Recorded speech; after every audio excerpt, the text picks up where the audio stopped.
What do you got there? I have some pretty cool silver boxes that I inherited from my mother when she passed, and these are called vinaigrettes. The point of a vinaigrette is to help cover up body odor.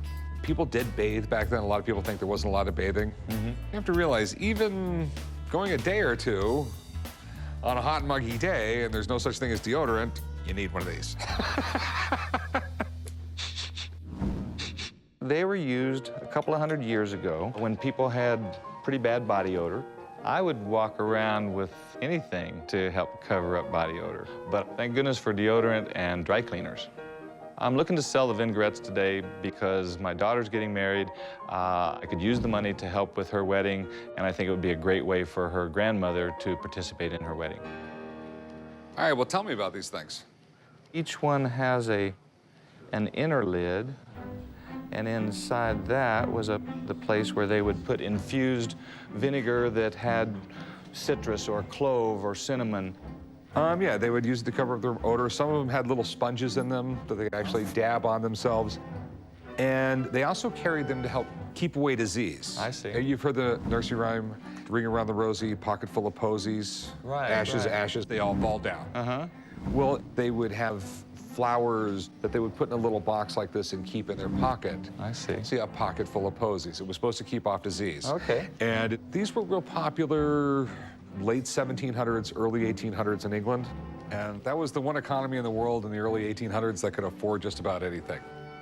Back in the 19th century, English silversmiths were some of the best ones in the world. And one of the more unusual things they made was these vinaigrettes. Your common silver ones, in today's money, a couple $100. Fancy gold ones, in today's money, thousands of bucks. Sounds like a lot of money for deodorant? Well, it was probably worth it. All English silver, by law, had to be stamped with a date code. The city it was made in, the metal it was made out of, and the maker. Let me see here. See, this was Birmingham. I know it's Birmingham because it has an anchor mark on it, okay? And go to the handy-dandy internet real quick.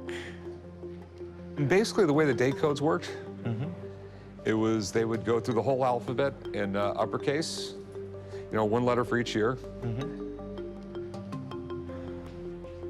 This one is really great marks. This one's 1850. And so this one's 1836. And that's when they were pretty popular. How much did you want for them?